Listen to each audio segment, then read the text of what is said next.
Hey guys, SweetBananaGaming here, coach of your Orlando Solgaleo, here with a Week 3 battle team prep strategy overview. Yeah, you know the drill. The one thing that'll be a little bit different about this is that normally these videos, I've been putting them up the day before the battle goes up, so Friday morning, and the battle goes up Saturday at around noon Eastern time. This time I'm doing a little different because our battle is actually going to be Friday night, so obviously I'm not going to post this Friday morning. So I'm going to post it Saturday morning, a couple hours earlier, before the actual battle video goes live. So once again, I'm recording this before the battle, however, this will be up after the battle's already recorded, and it'll be going up just a couple hours before the battle. So, Week 3, we are up against the NY Grumpigs, coached by AjentVee. And this will be an interesting one, because we're both sitting at 0-2 right now. So we both can't really afford to lose this battle, so I'm expecting a good fight ahead. Also, on a little bit of a personal matter, AjentVee is the one who drafted the Mega Venusaur, the near and dear to my heart Mega Venusaur. So there's a little bit of personal pride here that I gotta fight for. But anyway, we're gonna do our best. We have, my team is assembled here. Oh, if you didn't know, I announced it in the Discord, but you might have noticed, we did a little bit of a trade.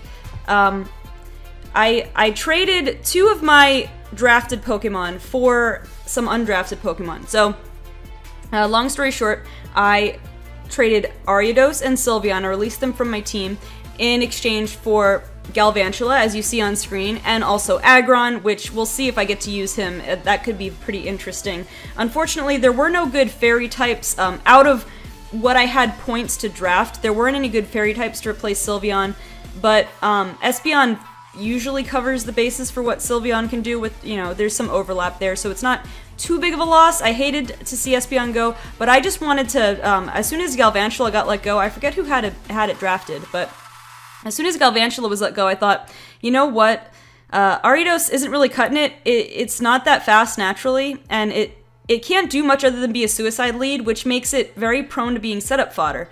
So I was really happy to get Galvantula on the team. Again, sad to see Sylveon go, but I think it will be for the best, especially for this match, as I'll explain. Fuzzy Wuzzy is the very standard web setter lead, holding the Focus Sash. Timid Nature, max speed, max special attack, nothing fancy here. Compound Eyes for an almost 100% accurate Thunder. I think it's something like 93%. It's really good.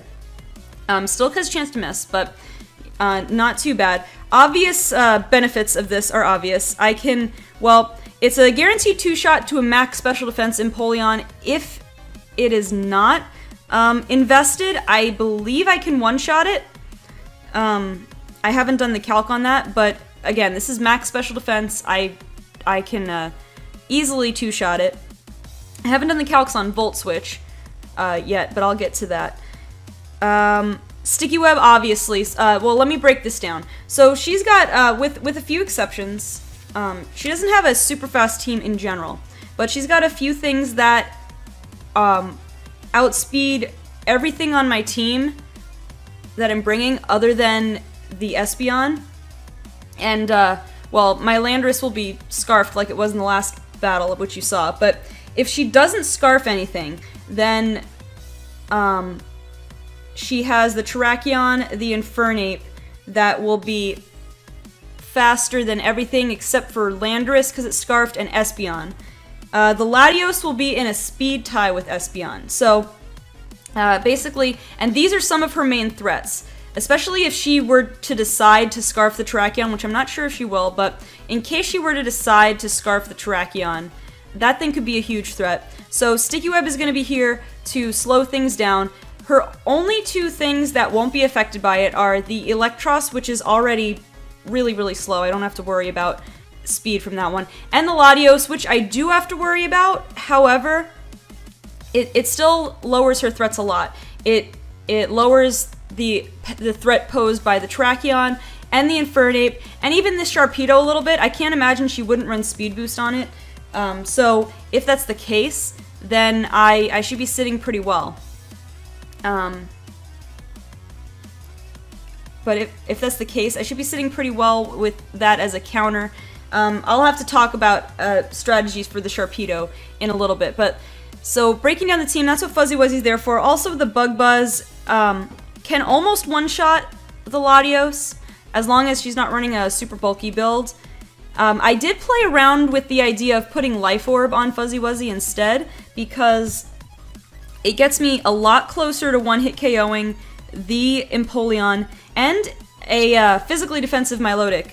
I can still, again, guaranteed two-shot both of these things if Empoleon's max special defense and if Milotic is physically defensive. I can still guaranteed two-shot them with Thunder, but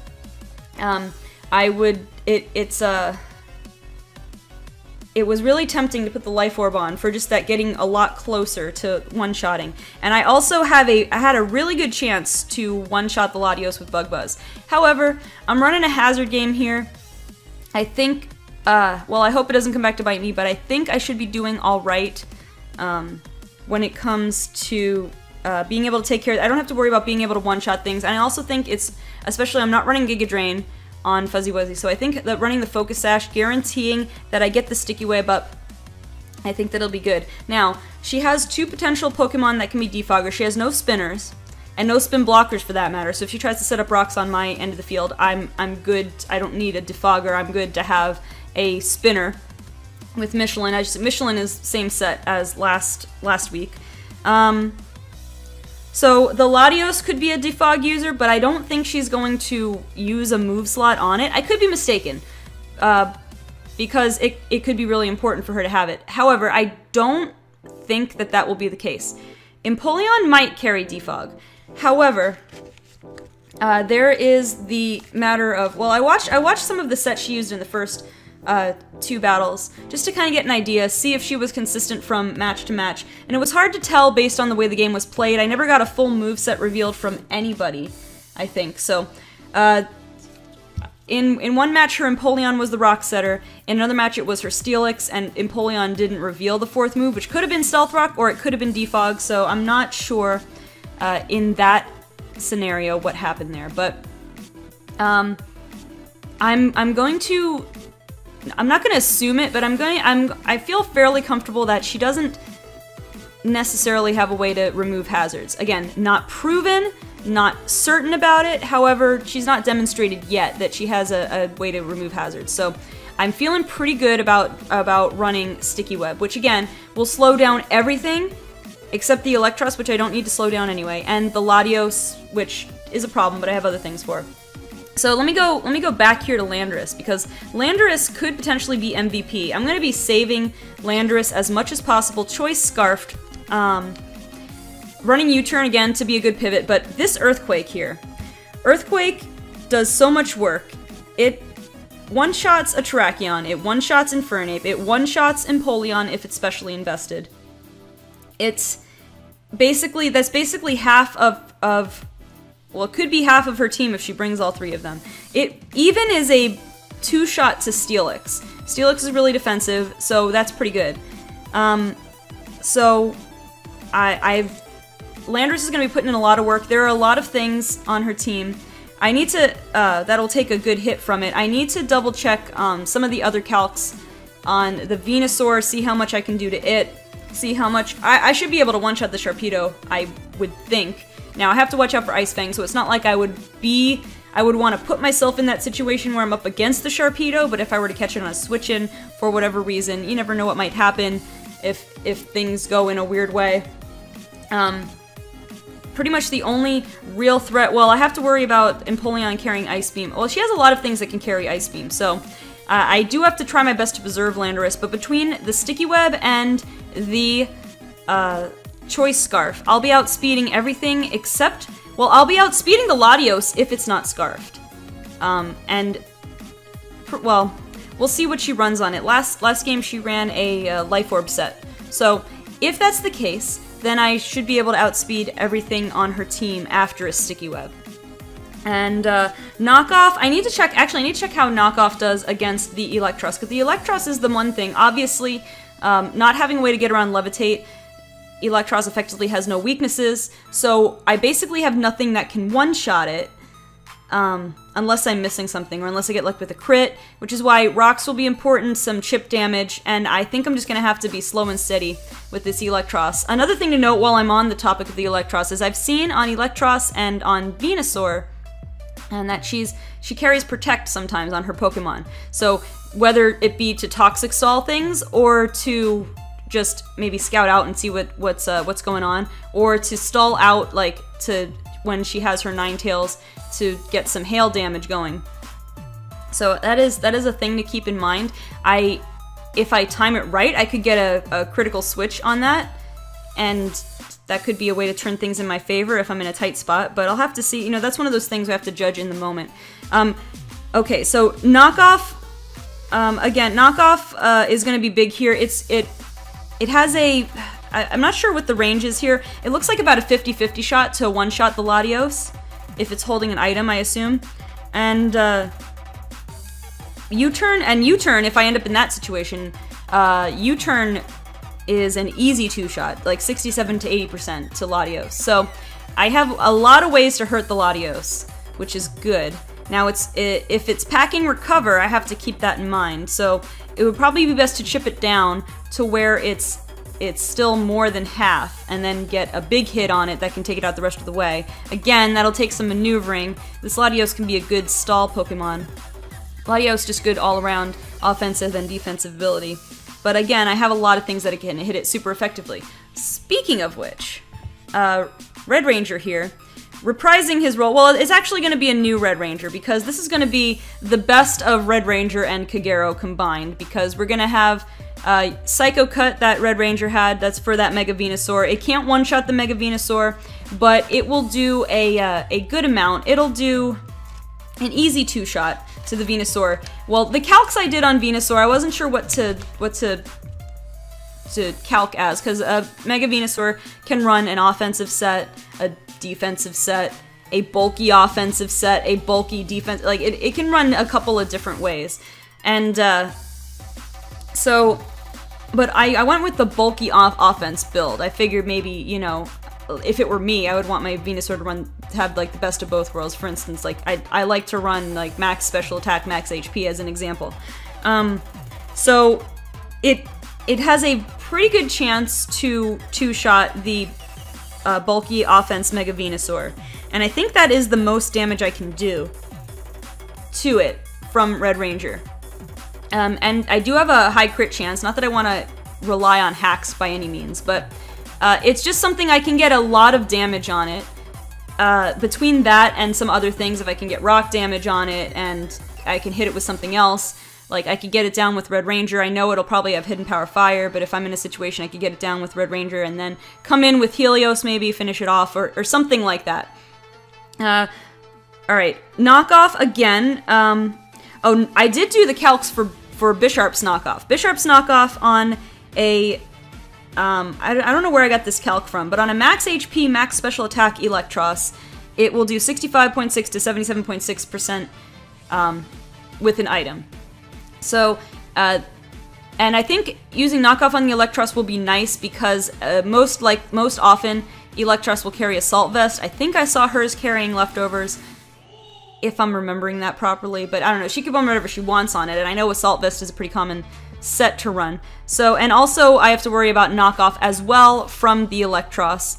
In fact, I have to keep that in mind because Bisharp is in fact going to be Choice Scarf this time around, because between Scarfing Bisharp and having Sticky Web down, Bisharp can do some really good work with its offensive power. It's a guaranteed one-shot to Latios. And unfortunately, I can't outspeed it even with the Scarf because Latios is not affected by Sticky Web. However, I don't know, could get in on a switch. I don't know a scenario in which it could switch in. However, it's there. If I live a hit from it, I don't know. The Latios could probably carry Fire Blast. The question is, will it? It depends on how worried she is about the Bisharp. Because the more coverage moves Latios is going to carry, the lesser the odds that it has something like Defog or Recover. But I don't know. If I were her, I guess I'd probably run... I don't know, like, she doesn't need Psychic Stab against my team. So I should probably run something like Fire Blast and Draco Meteor and then recover, and then a fourth, you could either run defog or I guess a fourth move.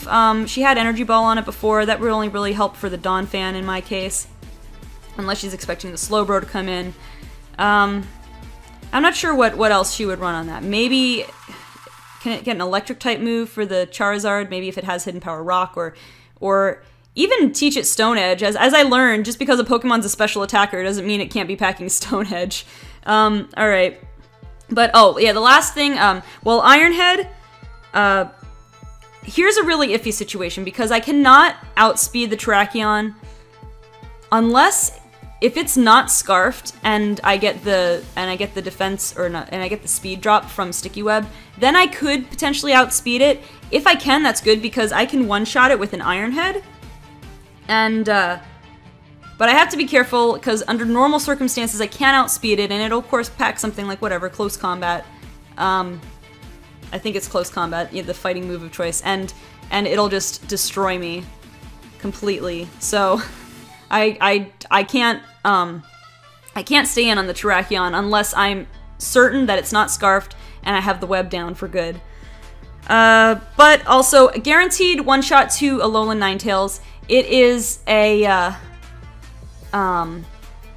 good way to scare it out, and just, it's an easy answer to it, and I'm pretty sure, again, I should outspeed, let's see, Alolan Ninetales is 109, she's gonna carry Aurora Veil on it, so she wouldn't Scarf it or anything. She probably would she might carry, the Icy Rock or something to keep Hail up for longer, although really that hurts, other than the Ninetales, that hurts everyone on her team as much as it, hurts mine, other than the Ninetales.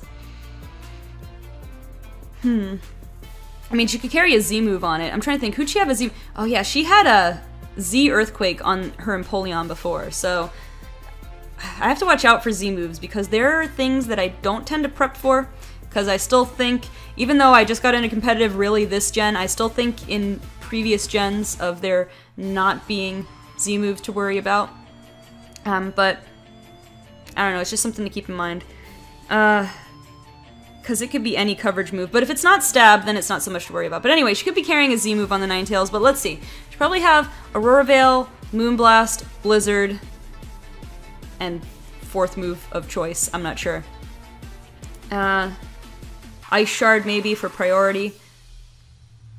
But yeah, anyway, Ironhead is a good way to scare it out. Now, in the event that, let's say, because obviously my obvious lead is Galvantula, so what if she leads the Alolan Ninetales and gets the Aurora Veil up? Well, I come in with Red Ranger, I can Brick Break through the Aurora Veil. I could be mistaken, but I think Brick Break might get boosted power when you break through screens. That's what I was told, I don't know for sure. But it breaks the Aurora Veil, so that's going to be key, that's why Brick Break is on there. And it is also a little bonus, it's a guaranteed one-shot to Sharpedo. Now, Sharpedo can carry Earthquake, which is odd to me, maybe, but and knowing her, she'll probably carry Protect. She carries Protect on a lot of her Pokemon, so she'll probably run the standard Protect Speed Boost set on this Sharpedo. But if I can do it right, I can get a Brick Break off and one-shot this thing. So I have to be careful about when I reveal the Brick Break. That is for sure. And I guess that about covers it for Bisharp. So let's go ahead and move on. Let's go ahead and move on to Espeon. I did decide to go choice specs on the Espeon. That is because I wanted to have a way that I could guarantee one-shot the Venusaur. And I needed to be specs for Psychic to just barely do enough to guaranteed one-shot the Venusaur. And so, like, I think the most it did without specs was something like 98, 99, so I needed the specs at all to even have a chance of it happening. I can also one-shot the Terrakion easily. Now, if the Terrakion happens to be Scarfed, I'm kind of out of luck then, because I don't know that I'm living anything physical from anything, but especially not a Terrakion. However, well, she didn't Scarf it before. The last time she used it. Again, that doesn't mean anything, but just try to see like the kind of style she likes to play with. But if I have my web up, I should be safe, because the web effectively negates any effect that a Scarf would have. So any of her Pokemon that are affected by Sticky Web, that are Scarfed, will basically lose the benefit of having the Scarf. Which means that, yeah, Specs Espeon will be able to outspeed the Terrakion, even if it's Scarfed, take it out in one shot. I have to check what Dazzling Gleam... Dazzling Gleam also has a chance to one-shot the Terrakion, which is good, because in case of the obvious switch into the Sharpedo, predicting me, although I don't know that she would I don't know that she would switch into the Sharpedo. What would she switch into, expecting like a Psychic or a Dazzling Gleam? Maybe the Ninetales, because it's got some bulk. Maybe the Empoleon, because it resists both. But I'll still get some damage off on it. And the way I've seen, she likes to switch out her Pokemon to preserve them, which means that I need to play smart in just allowing myself to get small damage over time on her. That seems to be the way to go. They got Psyshock, which also has a chance to one-shot the Mega Venusaur. And also guarantees to one-shot the Terrakion. It's basically there, though, as another option. I guess it'll do more damage against an Assault Vest Electros. And, yeah, I'm not sure. I mean, I have Shadow Ball. Shadow Ball doesn't really serve too much. It's a little bit redundant, Shadow Ball, because I could run Dazzling Gleam for coverage against the Latios, but I'm really not sure if there's anything else I want to run. I'm not going to get anything out of Energy Ball. I mean, maybe I should check how Energy Ball does against... Well, can it even learn Energy Ball? Maybe it can't. I don't know why I'm thinking it can, because it can learn Shadow Ball. I guess that's why I'm thinking it. But I don't know that it can, unless it gets something like that. I don't see... and if it does a lot to the Milotic, I would have to see if it gets it and if that would even be doing anything. Otherwise, I don't really need any other moves that I can think of. I mean, if you had a little bit of a wider move pool, it would help. But yeah, I think that's, you know, it's pretty self-explanatory. I got the specs for that extra damage. I can, you know, I didn't do the calcs on the Infernape, but I'm pretty sure a Psychic can one-shot the Infernape. I mean, she might run Sash, but if I got my rocks up, then, you know, it's gonna be, Sash is gonna be irrelevant. I'm pretty sure the last match that I, watched, I forget whether it was week 1, week 2, she had, I think I calced it out, and I think she was running a Scarfed Infernape, but it wasn't max speed. Well, it was max speed EVs probably, but based on the damage calcs, I think it had to be Adamant. So, probably combining Choice Scarf with Adamant to get both the extra damage and the extra speed. I'm not sure. I mean, again, this is just sort of reverse engineering, not knowing exactly what the set is. And that doesn't mean that she won't change the set, you know, for this battle. She absolutely could. But just to get an idea of what might be a little bit more likely. So, probably running Iron Fist, Choice Scarf, and Adamant. Had Close Combat, Fire Punch, and U-Turn before. She could very easily run Thunder Punch for my Charizard. Anything else she would want to be running? I mean, I don't think she has anything for the Landorus. I don't think Infernape has any real coverage for Landorus, so that's, you know, whatever. Can Fire Punch the Fuzzy Wuzzy, which is why it's good that I have the Focus Sash on Galvantula. Probably could just Iron Fist, Thunder Punch, and KO Espeon. So, I'm not sure what fourth move she would want. Especially if she choices it. So, yeah, I think that's about it. So we saw Fuzzy Wuzzy, we saw, Michelin now. The same set as before, same set with Donphan. With Roar again over Ice Shard, because, I'm gonna be playing hazards here, so... And chip damage is going to be important, so just going out here and roaring things just to switch things up, maybe catch her a little off guard, send something out. It could work poorly for me. It could put me in a bad situation, potentially, if it sends out the wrong Pokemon. But it just kind of shuffles through things and gets like more rock damage on things. And if she really does not bring any hazard removers, once I get rocks up, I'm fairly set, and I have Sturdy, so I can guarantee getting rocks up, which is, again, the main goal here with Michelin. Actually, my Michelin is a male, not that it matters for this purposes. Like, This on Showdown is just to illustrate the sets here, but I tried to get them close to what I actually have in my game. I set them to level 100 just so that Showdown would call it a valid team, because when they're at level 50, it's like, oh, you can't get Landorus at level 50, and yeah, but you know, for the battle, it's gonna be set to level 50. Anyway, I digress. So, if I have the right situation though, Donphan could still be doing some good damage.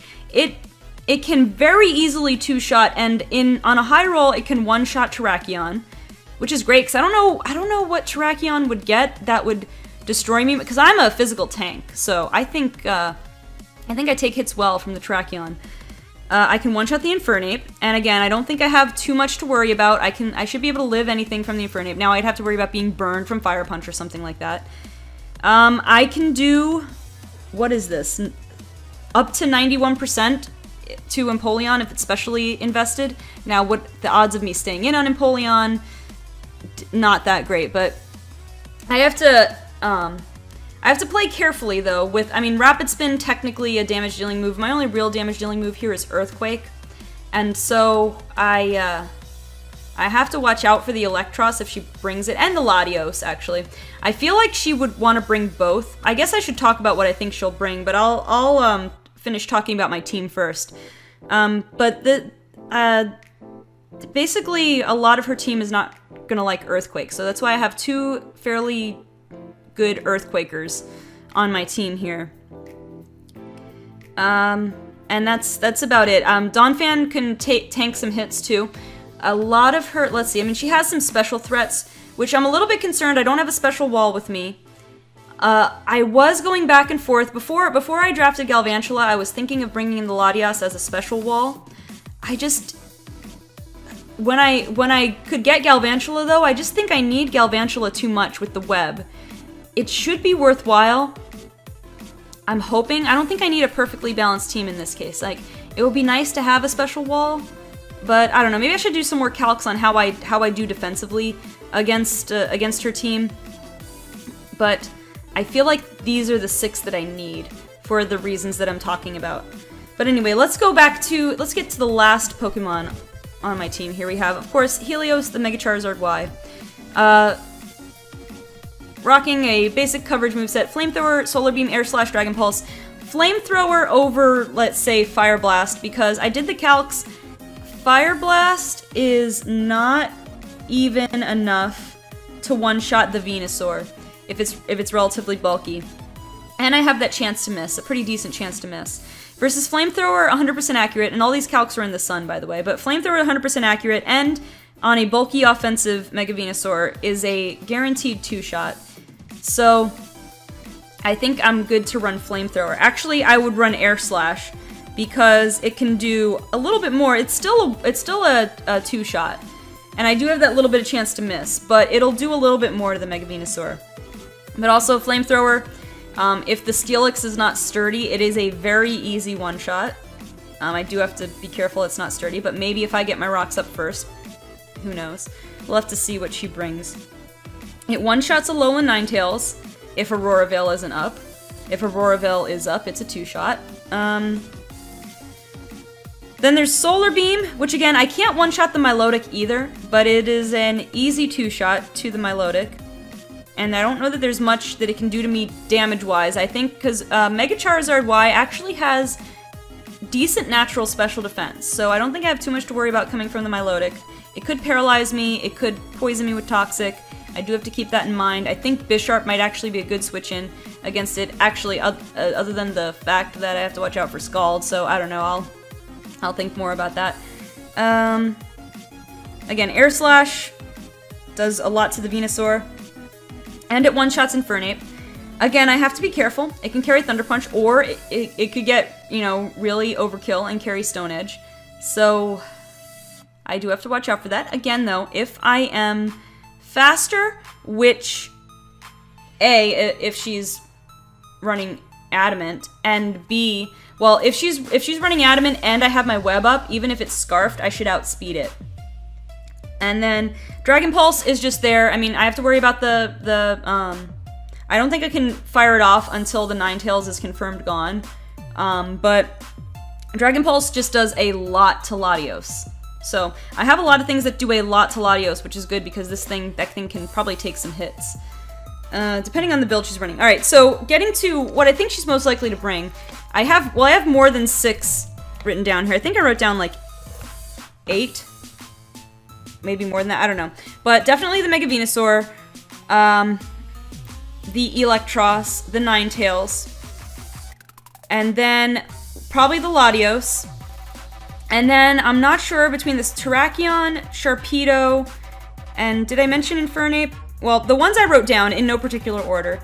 Venusaur, Terrakion, Empoleon, Milotic, Electros, Ninetales, Infernape, Sharpedo, Latios. I know that's like more than half her team. But in other words, I don't know that the Steelix is very likely to make an appearance. I don't know that the Cradily is very likely to make an appearance. And I guess that's all I didn't mention.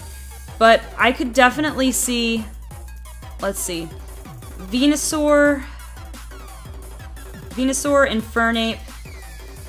I'm gonna say, let's see, of the 2 Rock Setters, I'm not sure which Rock Setter she'll bring.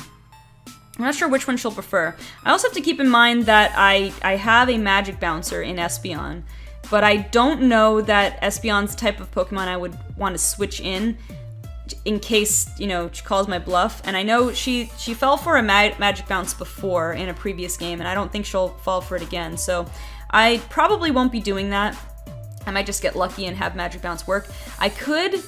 Actually, I think I can Magic Bounce Toxic, which might be something worth considering, although I don't know that I'd want to waste a switch into Espeon against Milotic. I don't know, that's one of those heat of the moment decisions. But yeah, let's see. Venusaur, Infernape, and Latios for sure. Probably Electros, Alolan, Ninetales, maybe Sharpedo? Sharpedo is a counter to the Espeon, but then she's not gonna have a Rock Setter, and I do think that as an answer to the Charizard, she needs a Rock Setter. I'm more inclined to think she'd bring the Empoleon, because it's a little more versatile. It can carry coverage for the Landorus with Ice Beam. It can carry Earthquake to take care of Bisharp. It can carry Scald for Charizard. Although, again, in the Sun, it's not going to be as big of a deal. But it can carry those 3 moves, and then it can also carry Defog or Stealth Rock. But probably getting rocks up will be more important to her than being able to take them down. So I think she would... And then if she uses Defog, she removes them from my side of the field as well. So I think she'd probably rather just set the rocks. That's just what my gut tells me. So yeah, I could see, and then she might bring the Terrakion, she might bring the Milotic, but I think most likely Venusaur, Infernape, Empoleon, Electros, Latios, and Ninetales. Maybe the Sharpedo. She might. Another part of me says she has to bring immunities, so like either the Latios and/or the Electros as ground immunities to offset her other ground weaknesses. And then Sharpedo to offset, to discourage me from just spamming Psychic at everything, and Ninetales to prevent any Dragon Pulse spamming. Although, so if by chance she doesn't bring the Sharpedo, Espeon is gonna feel really comfortable. I mean, I still get resisted by Empoleon and Steelix, by going for Psychic moves, but pretty much everything else is just free damage. Even on them with resisted, if they switch into it, it's free damage. So I think I'm feeling pretty good. Okay, so I went a little bit long in this description of my team in this breakdown. I'm gonna try not to make each one successively longer, but this is basically it. There's a small chance that I might, you know, have a last-minute decision and sub the Latias in somewhere. But I think this is the team I'm going with. I think I'm pretty comfortable. We'll have to see what she brings. If by chance she doesn't bring the Sharpedo, Espeon, like I said, is going to be a lot better off. If by some chance she doesn't bring, well, I don't think there's a universe in which she doesn't bring the Latios, but if she didn't, that would make things a lot easier, but we'll see. If she doesn't bring, yeah. Things I would hope she doesn't bring, but she probably will. The Electros and the Latios. And then the Sharpedo is probably 50-50, but if she doesn't bring it, Espeon's going to be feeling really good. So, we'll see. Anyway, guys, thank you so much for watching. I'm sorry I went a little bit longer again. Celebi is here to speed up time next time, so it won't take so long. And be sure to hit that like button, which, by the way, somebody traded in their Pokemon and drafted Celebi, so I can't, whenever I battle, if I battle that team, I can't have Celebi outcoach me because, you know, conflict of interest, but for now, Celebi is good sticking with me.